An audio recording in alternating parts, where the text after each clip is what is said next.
여러분, 오늘 23과 그날에 이루어질 두 가지 사건에 대한 말씀을 나누겠습니다. 하나님은 왜 이 세상의 역사를 만드셨을까? 굉장히 중요한 주제죠. 여러분이 그런 질문 받으시면 오늘 공과를 잘 통해서 대답을 잘 하기를 바랍니다. 하나님은 역사를 끝낼 뿐인데 끝낼 역사 왜 만드셨나? 이런 질문을 받고 제가 굉장히 놀란 적이 있는데요. 여러분, 하나님이 역사를 만드신 이유는 뭘까요? 세상의 역사는 왜 존재하는가? 이건 역사 철학에도 대답이 없어요. 근데 성경적으로는 아주 간단해요. 하나님을 알 수 있는 기회를 모든 인류에게 주는 거예요. 그러니까 역사라고 하는 것은 역사의 과정을 통해서 하나님의 존재를 깨달으라는 거예요. 개인적으로 말하면 내 일생의 역사, 그게 70년이든 80년이든 그 인생을 통하여 역사의 과정을 보면서 자기 일생을 보면서 하나님의 존재를 깨닫게 해줍니다. 하나님은 그 긴 세월 동안 하나님의 존재를 알 수밖에 없게 만드시죠. 각자의 인생을. 또 역사를 연구해 보면 더 그렇고, 이게 인간이 저절로 만들어져 가지고 자기가 주인이고 이딴 소리를 못하게 만들어 놨어요. 여러분, 해와 달과 별만 봐도 이거 내가 인간의 인생의 주인이 아닌데 알 수 있게 돼 있어요. 그거 거짓말하는 거다. 저절로 생겼다고 하는 말은 다 거짓말입니다. 그 일생을 통하여 그것을 부정한다는 게 정상이 아니에요. 지금 여기 책에는 기독교인을 중심으로 역사를 왜 만들어 놨는가를 제가 설명하는 거고, 인류에게 보편화시킨다면 인류의 역사 과정을 통하여 천지 만물을 통하여 자신의 일생을 통하여 신이 존재하는가에 대하여 부정할 수 없는 증거를 주시는 기회다, 그런 얘기입니다. 그러니까 우리 일생에서 가장 중요한 게 뭐냐 하면은 하나님의 존재를 깨닫는 거예요. 그 많은 기회를 다 부정한다고 하는 것 자체가 참 고집스러운 거다, 저는 그렇게 생각을 합니다. 자, 우리 이제 일반적인 얘기는 그만하고 우리 인류 최대의 미스터리라는 말 나오죠. 279페이지, 그죠? 십자가 사건이 왜 있었느냐, 예수님이 왜 이 땅에 오셔야 됐는가, 창세기 3장 15절에 나오잖아요. 인류가 타락하고 나서 하나님이 메시아를 보낸다는 얘기가 있잖아요. 그럼 그 액면 그대로 그 말을 받는다면 십자가는 후속타다 이거죠. 그죠? 인류가 범죄했기 때문에 땜빵으로 만든 게 십자가 사건일까요? 우리는 지금 그렇게 배워왔잖아요. 인류가 타락했기 때문에 타락한 인류 구원하시려고 하나님이 예수님을 보내시고 십자가 사건을 주셨다. 그럼 십자가는 뭐가 되느냐? 인류의 범죄에 대한 후속 조치에 불과하다는 거예요. 하나님은 전능하신 분인데 그렇다면 이걸 몰랐을까? 사탄이 또 인류를 미혹하여 인류가 범죄할 줄 몰랐을까? 몰랐을까요? 그럼 왜 막지 않으셨을까? 알았다면. 몰랐다면 전능하지 않은 거고, 막지 않았다면 이유가 있는 거죠. 그죠? 그래서 우리 280페이지 보면은 첫째 문단 마지막 절, 예수님도 오실 필요가 없었을 텐데 왜 알면서도 그냥 두셨을까요? 이것이 인류 최대의 미스터리입니다. 인류 최대의 미스터리가 뭐라고요? 왜 하나님은 인류의 타락을 알면서도 내비뒀을까? 그거요. 막을 수 있었을 텐데. 이 문제를 가지고 고민한 사람이 누구라고요? 그 밑에 줄 나오잖아요. 대답을 빨리 좀 해봐요. 사도 바울, 사도 바울이 비밀을 깨닫고 고백한 것이 에베소서 1장 4절 같이 읽읍시다. 창세전에 그리스도 안에서 우리를 택하사 우리로 사랑 안에서 그 앞에 거룩하고 흠이 없게 하시려고 창세전에 우리를 택했죠. 그죠? 믿으세요? 여러분이 세상에 태어나기 전부터 여러분 하나님이 택했다는 거 아니에요. 근데 중요한 어구가 있어요. 그 앞에 그리스도 안에서라는 말이에요. 그리스도란 굉장히 중요한 용어입니다. 그리스도란 십자가에 달려 죽음으로써 우리를 구원하는 메시아를 말하는 거예요. 그러니까 그리스도 그러면 반드시 뭐가 들어가야 되냐?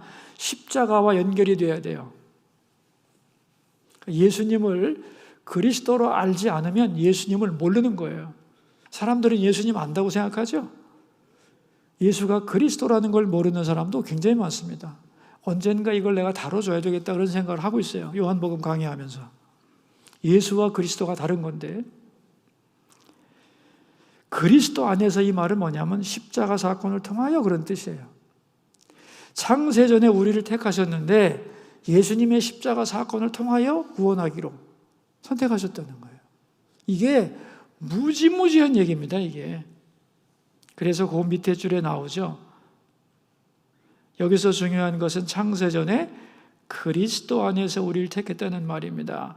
인간을 창조하시기 전에 그리스도 안에서, 즉 십자가 사건을 계획하셨다는 말입니다. 이것을 뭐라고 불러요?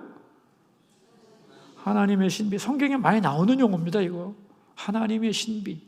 근데 사실은 신학자들이 하나님의 신비라는 개념을 이해를 못했어요.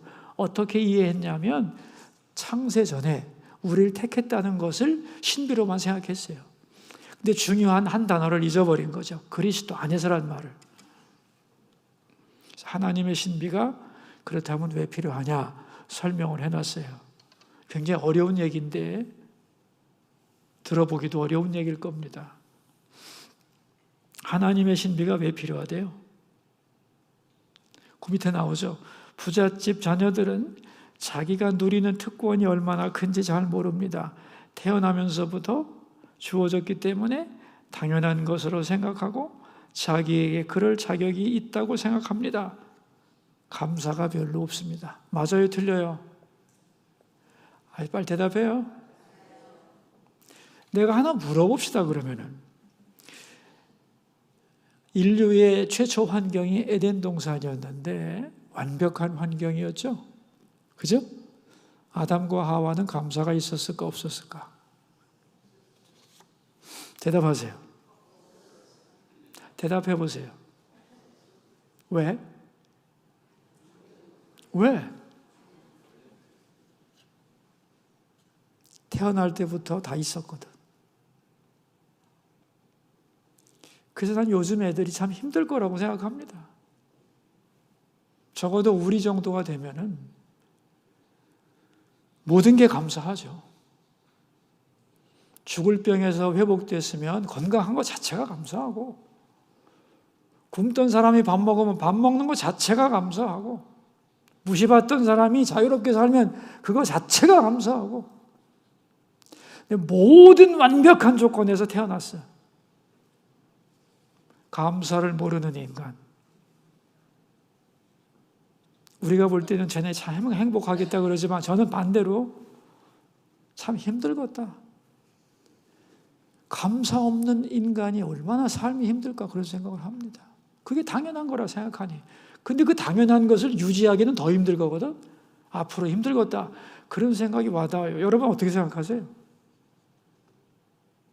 여러분 고생도 많이 하고 모든 것이 감사하다. 아침에 눈 뜰 때도 감사하다. 여러분 이게 사는 겁니다. 예? 더 중요한 얘기가 있어요. 우리가 에덴 동산에서 아무 조건 없이 천국을 영원히 누린다면 어떨까요?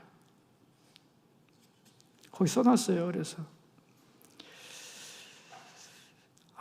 마찬가지로 찾으셨어요? 읽어요.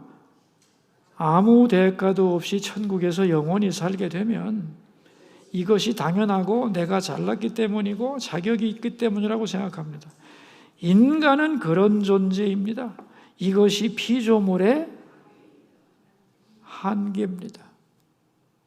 잘나봤자 피조물. 여러분, 사람이 말이요 겸손하고 뭐 좀 착하고 말이지 은혜를 아는 것 같아도 축복이 오래 계속되면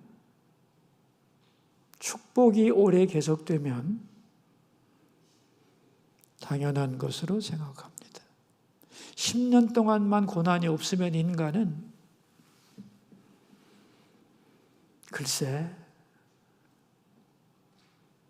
변질될 거예요. 저는 교인들을 보잖아요. 금방 변해요. 변합니다. 완벽하게는 안 변해도 목의 힘 금방 들어갔다 빠지고 들어갔다 빠지고 그래요.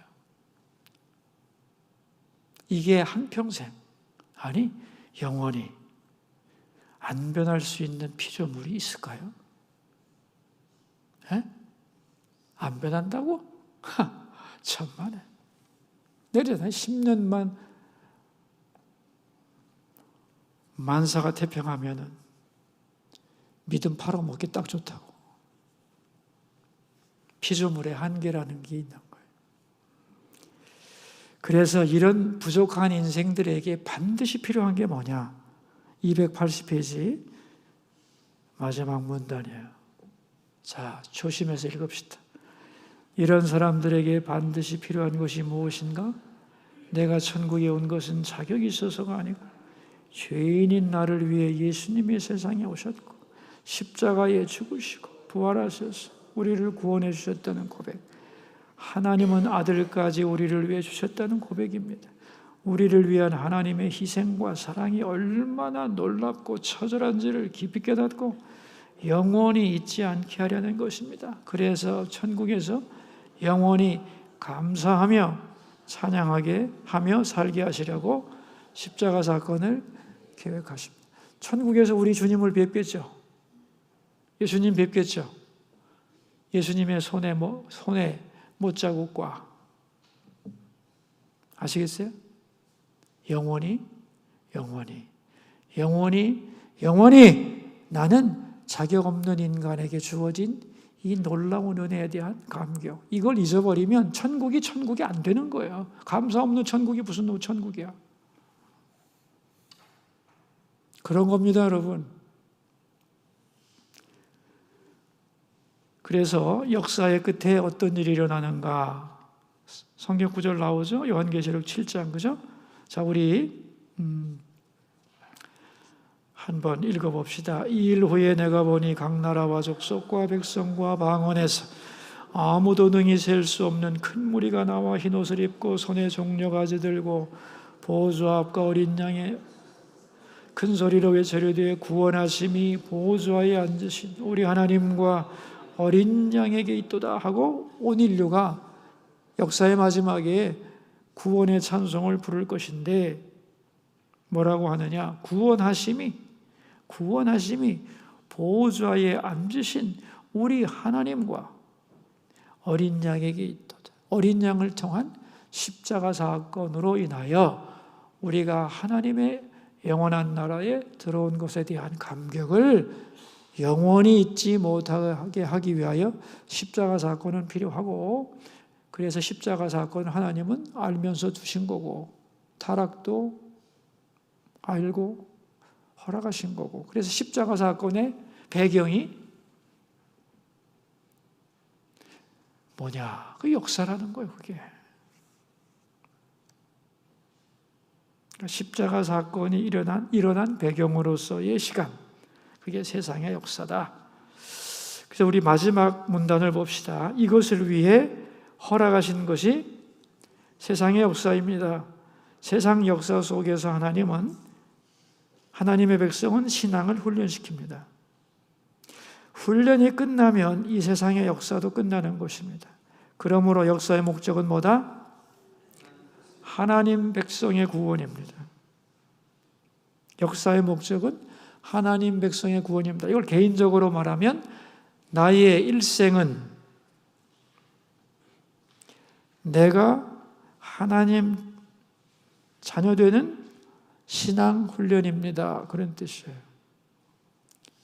내 인생 천국에서 살 준비하는 훈련 시간입니다. 맞습니까? 네. 그래서 여러분, 세상이 또 재밌거든. 세상이요, 꿀단지거든 또. 세상에 재밌는 게 얼마나 많아요. 좋은 게 얼마나 많아요. 이 세상에서 반드시 해야 되는 일은 뭐냐 하면은 내가 눈으로 보고 손으로 만지고 귀로 듣고 그러면서 좋아하는 모든 것보다 보이지 않는 하나님을 이 세상 모든 것보다 더 좋아하는 훈련.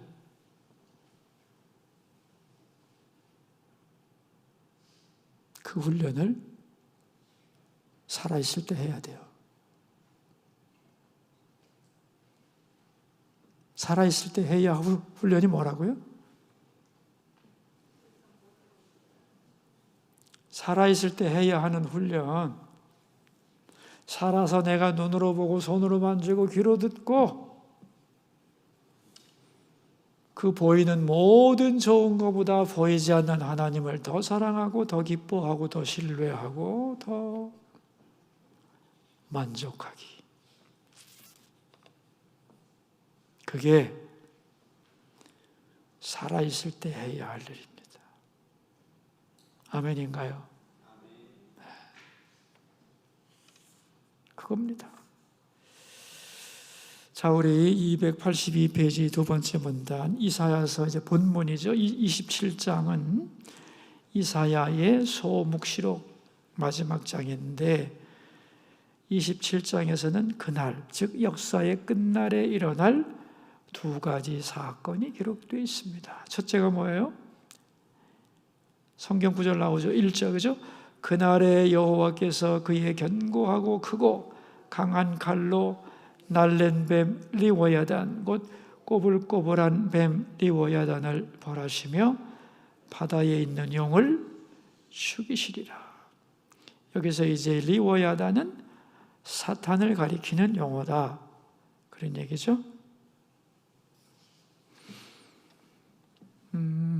우리 옆에 페이지로 가면, 바로 옆으로 가면은, 성경 구절 옆으로 바로 가면, 그런데 아무도 이길 수 없는, 나오죠? 읽읍시다. 그런데 아무도 이길 수 없는 리워야단을 이기는 방법이 나옵니다. 11절을 보면 두 가지입니다. 어린 양의 피와 하나님의 말씀입니다. 마귀를 이기는 방법은 하나님의 말씀과 예수 그리스도의 피, 십자가 사건입니다.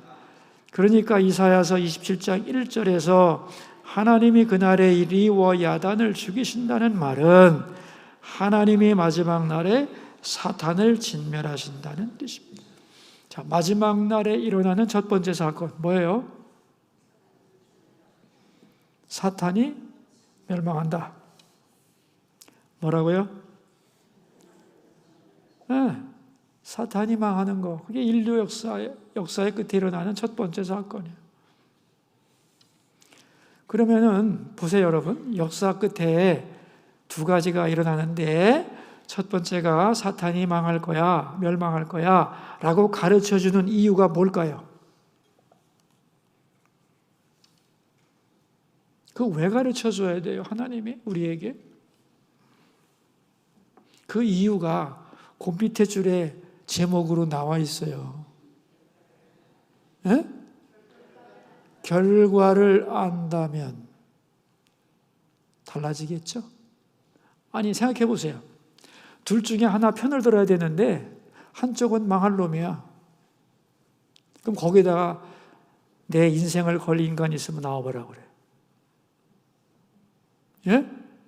모르면 모르는 거지. 모르니까 걸지. 망한다는데 그게 확실하다는데. 걸어보세요. 같이 망하는 거지 뭐. 사탄이 멸망한다는 얘기를 왜 하나님은, 성경은 이렇게 자주 얘기하는가? 따라가지 마라, 그런 얘기예요. 근데 죽도록 따라가는 인간들이 지금 할 수 없는 거지 뭐. 그런 거예요, 여러분. 역사의 끝을 왜 말해주는가? 역사가 왔다 갔다 할 거다. 그런데 거기에 헷갈리지 마라 이거예요. 역사는 항상 요동치는 거다. 결과를 모른다면 그때마다 이거 잡을까 저거 잡을까 하겠지만 망한다고 확실히 얘기했잖아. 잡으려면 잡고 그런 얘기입니다. 마치 뭐와 같으냐? 운동 경기를 볼 때 우리 편이 이긴 걸 알면은 볼 때 안심한다는 거죠. 모르지 좀 흥미가 떨어질지는. 그 밑에 또 예를 들어갔잖아요. 배가 항구에서 출발하는데 이 배가 무지무지한 풍랑과 시련을 만날 거다. 근데 문제는 뭐냐면 안전하게 항구로 돌아온다는 보장이 있다면 그 항해하는 과정에 모든 모험은 두려움이 아니라 모험담이 될 거다 이거예요. 영원히 자랑할 만한. 그죠? 아, 그때 거기서 이런 일을 당했는데 영원히 자랑할 모험담이 되는 거지만 안전하게 돌아올 보장이 없다면 죽어나는 거지 그때마다. 그죠? 왜 끝을 가르쳐 주는지 아시겠어요?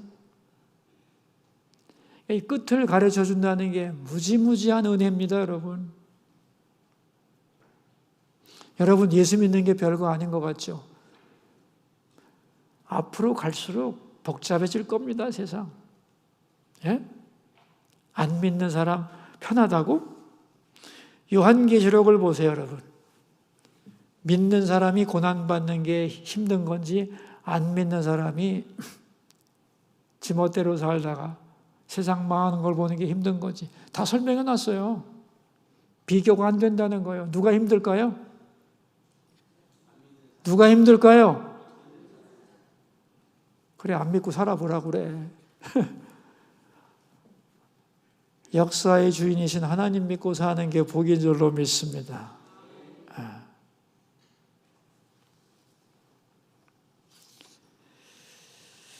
우리 284페이지로 가서 다음 페이지 둘째 줄. 인류 역사가 어떻게 될지 모른다면 불안하겠지요. 그러나 불안할 곳 없습니다. 하나님은 역사에 대해 정해진 계획을 가지고 계시고 그것을 우리에게 미리 알려주셨고 마지막 날에 사탄의 멸망을 확실하게 말씀하셨습니다. 그러니까 결과를 몰라서 불안해하는 오합지졸로 살지 말고 승리할 것을 알고 있는 용사로 오늘을 살아가게 하기 위하여 하나님은 마지막 모습을 보여주는 겁니다. 끝이 이러니 담대해라. 그런 얘기예요. 자, 두 번째 일어날 사건, 역사의 끝에 일어날 두 번째 사건이 뭐예요? 그 밑에 성경 구절 읽읍시다. 그날에 너희는 아름다운 포도원을 두고 노래를 부를지어다. 포도원의 노래를 부르겠다는 거예요. 아름다운 포도원의 노래를. 맨 밑에 줄입니다. 맨 밑에 줄. 그런데 27장의 포도원의 노래는 하나님의 백성이 부르는 내용입니다. 모든 죄와 저주가 물러간 후에 부르는 아름다운 노래입니다. 그런데 이 노래를 부르기 전에 그들은 뭘 받았어요? 많은 고난을 받았어요. 그 고난 후에, 그 이제 왜 고난을 받았느냐? 앞의 사건과 연결을 하자면은 사탄이 방해를 하는 거지. 그죠? 사탄은 멸망하고 그 고난 후에는 뭐가 온다? 무지무지하게 아름다운, 그죠? 결과. 그 포도원의 노래가 이루어진다는 거예요. 여러분, 참 험한 세월을 지내고 포도원에 아름다운 포도가 한없이 아름답게 익었을 때 찬송이 나오겠죠? 근데 그 찬송 뒤에 뭐가 있느냐? 고난을 거쳐왔다는 거예요. 자, 285페이지 보시면 고난의 열매라는 챕터 있죠, 그죠? 물론 인간이 죄를 지었기 때문에 거기에 따른 고난은 있습니다. 그러나 그 고난의 의도, 고난의 강도, 고난의 결과는 너무나 아름답다는 것입니다. 세 가지, 고난의 의도. 자, 고난의 의도가 뭐예요? 성경 읽읍시다. 주께서 그 백성을 치셨던들 그 백성을 친 자들을 치심과 같았겠으며 백성이 죽임을 당하였던들 백성을 죽인 자가 죽임을 당함과 같겠느냐. 그 백성은 하나님의 백성이잖아요. 하나님이 자기 자녀들을 치신 것과 자기 자녀들을 치는 그 인간들, 즉 자기 자녀들의 원수를 치는 것과 같겠냐? 내 새끼 교훈하는 거하고 왼수를 때리는 거하고 같겠습니까? 같겠어요? 다르겠어요? 다르죠. 고난이 있지만 하나님의 자녀를 향한 고난의 징계는 같을 수가 없는 거다. 우리 286페이지 다음 페이지 그 아버지 예가 나오죠. 수숫대 마디를 다듬고 그것으로 자녀를 종아리 때리려는 아버지. 교훈은 해야 되겠는데 아플까 봐 걱정하는 아버지. 그죠? 이사야 27장 4절 말씀 나오죠. 그죠? 하나님은 뭐라고 그랬어요? 나는 노함이 없나니. 찾으셨어요? 중요한 구절이에요. 하나님은 말씀하시기를 나는 노함이 없나니라고 하십니다. 하나님은 자녀들에게 고난을 주면서도 미워하시지 않습니다. 화는 내지만 미워는 안 해. 네가 잘못해서 견책은 하지만 나는 너에게 노한 적이 없다고 하십니다. 이것이 고난의 의도입니다. 우리에게 고난을 주시는 의도는 사랑. 돌아오라는 사랑. 두 번째, 고난의 강도. 어느 정도로 세냐 이거죠. 주께서 백성을 적당하게 견책하사 그랬어요. 그 밑에 문단이에요. 하나님의 자녀들을 견책하실 때 그 강도가 어떻습니까? 적당하게 견책하사. 여기에 대하여 아멘 할 수 있나요? 아멘 할 수 있나요?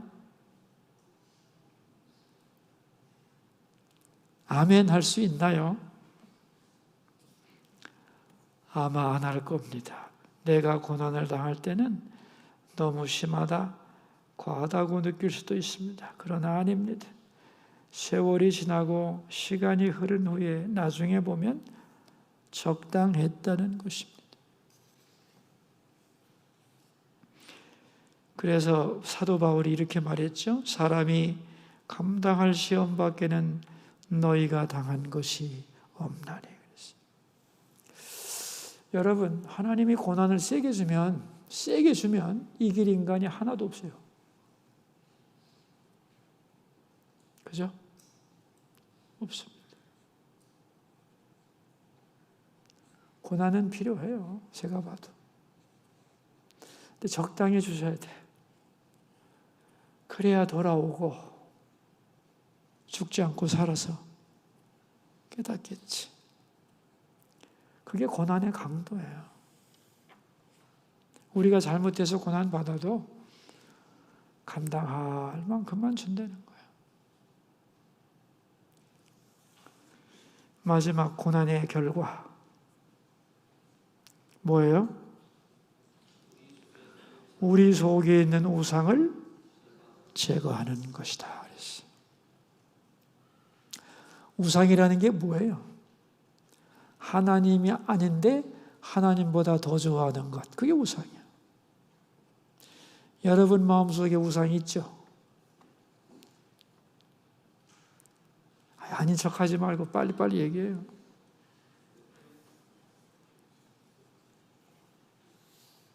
언젠가 다 버려야 돼, 그거. 그게 자식이든 남편이든 세상의 명예든. 버리라고 너 나가 그러라는 얘기는 아닌 줄 알죠? 예? 그거보다 하나님 더 사랑해야 되는 거예요. 하나님을 제일로 사랑하지 않는 사람이 어떻게 천국 가겠어요? 천국은요, 이 세상 무엇보다 하나님을 더 사랑한 사람이 가는 거예요. 간단하잖아요. 나는요, 하나님보다 세상에 더 좋아요. 그러면 세상의 운명과 같이 가면 되고, 하나님보다 더 좋아하는 게 우상이에요. 고난을 통해서 하나님이 없애려는 게 뭐라고요? 뭐라고 그랬어요? 우상 제거. 그러니까 우상을 빨리 제거할수록 좋겠죠. 근데 이놈에게 잘 안 없어져.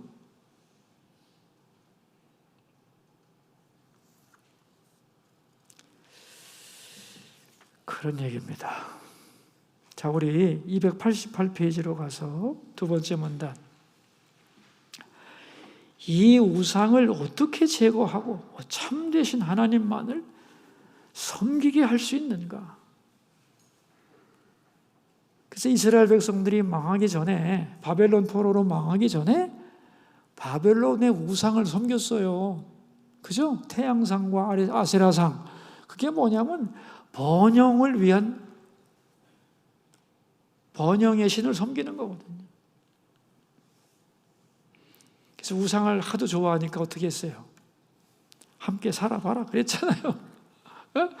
그래서 바벨론에 70년 살아본 거예요. 살아보니 참 아무것도 아니구나 깨닫고 하나님밖에 없습니다 라고 생각하게 되자 돌아온 거예요. 돌아온 거.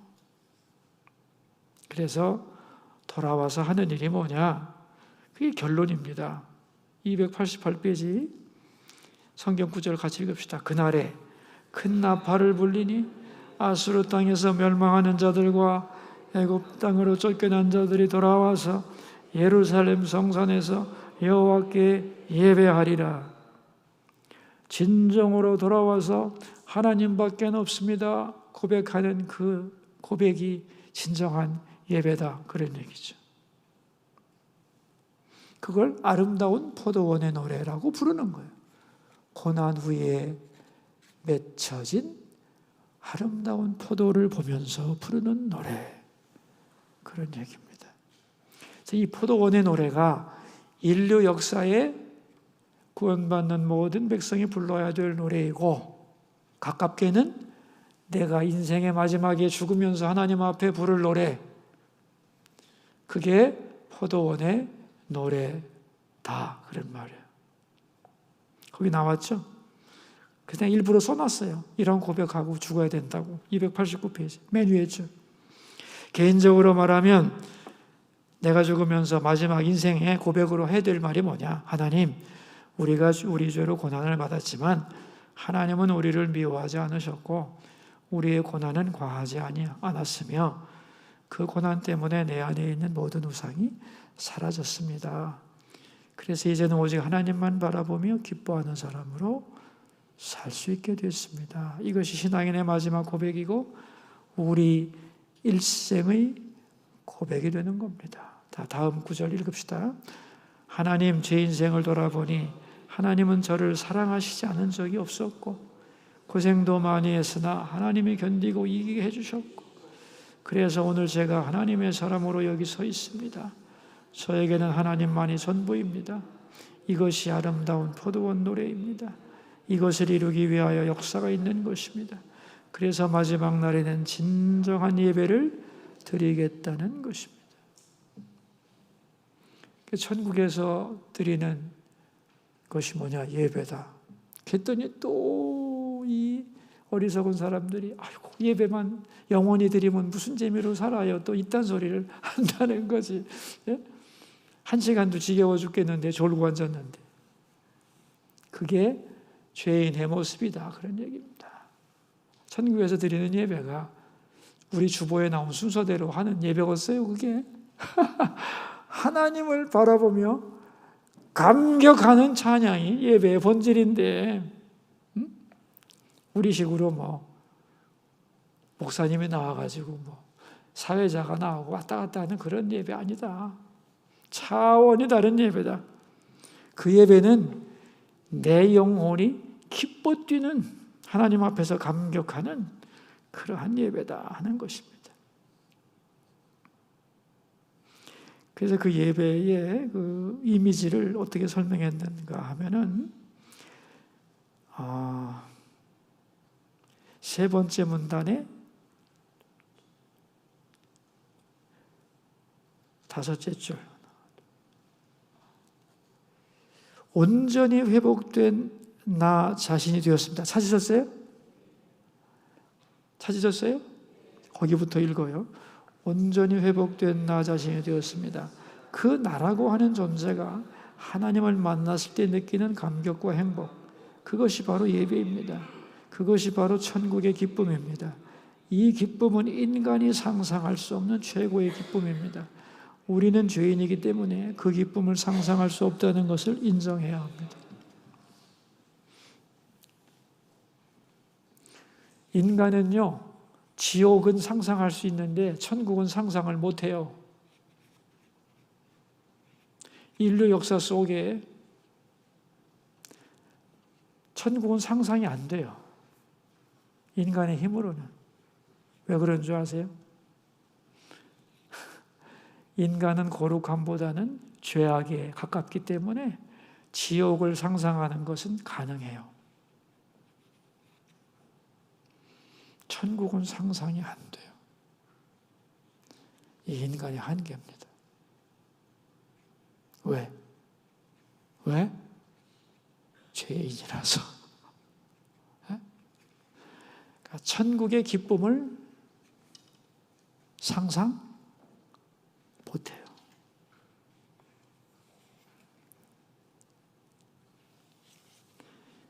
그러나 너무너무 아름답겠죠? 상상을 초월하는. 그래서 이제 마지막 날에 이루어질 두 가지 사건을 얘기했고, 이 두 가지 사건을 미리 맛보는 것이 뭐냐? 그게 오늘 드리는 예배라는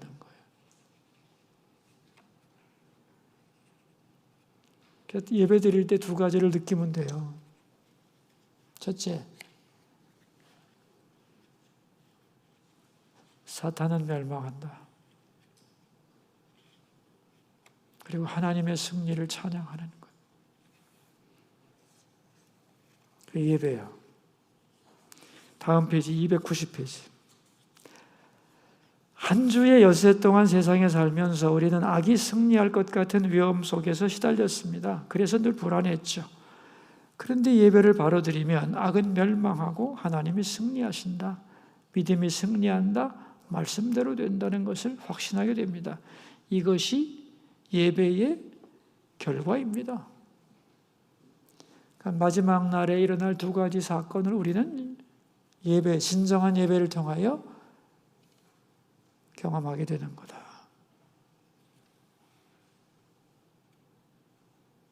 그래서 예배 때 이거 두 가지를 못 느끼면 그 예배는 꽝. 자, 우리 기도를 읽어보고 문제를 풉시다. 역사의 주인이신 하나님 아버지, 마지막 날에 있을 두 가지 사건을 보여주셔서 감사합니다. 우리에게 주어진 이 시간, 미래를 알지 못하고 불안해하는 오합지졸로 살지 말고 승리를 확신하는 용사로 오늘을 담대히 살아가게 하소서.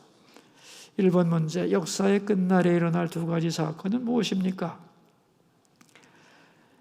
리워야단, 사탄의 멸망과 포도원의 노래. 그죠? 포도원의 노래는 너무나 아름다운 열매를 보면서 고난은 있었지만 하나님 은혜로 이 아름다운 오늘이 있다는 감격의 노래. 그 포도원의 노래가 울려 퍼질 거다. 그런 얘기죠. 두 번째 문제. 하나님이 주신 고난이 아름다울 수 있는 이유는 무엇인가요?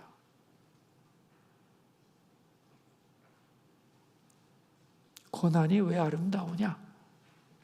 하나님 안에 있어서. 첫째는 고난의 의도, 사랑의 징계이기 때문에.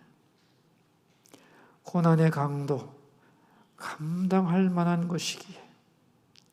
고난의 결과, 우상을 제거하고 참 하나님께 돌아와 산 예배를 드릴 수 있기에 고난은 아름답다. 그런 얘기죠. 3번, 예배를 통해 경험할 수 있는 두 가지는 무엇인가요?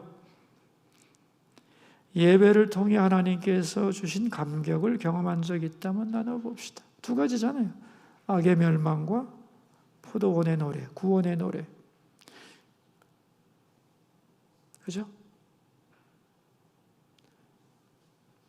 사탄은 멸망한다. 하나님이 승리하신다. 이걸 확인하면서 우리는 새 힘을 얻는 거죠. 그게 예배를 통해 주시는 선물이에요. 시간이 너무 많이 갔네요. 너무 많이 갔습니다. 여기서 마치도록 합시다. 여러분 이제 잘 시작하시고 은혜 가운데 구역 잘 이끌어 가시기를 바랍니다. 함께 기도합시다. 고마우신 아버지, 오늘 속으로 공부를 했습니다. 말씀을 배우는 게 얼마나 소중한 것인지 잘 배우고 잘 나누고 잘 예배를 통하여 새 힘을 얻는 아름다운 속으로 모임들이 되기를 기도합니다.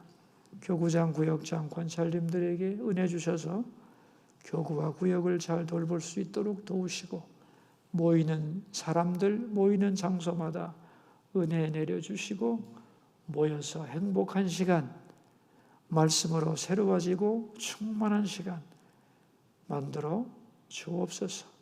예수님 존귀하신 이름으로 기도합니다. 아멘.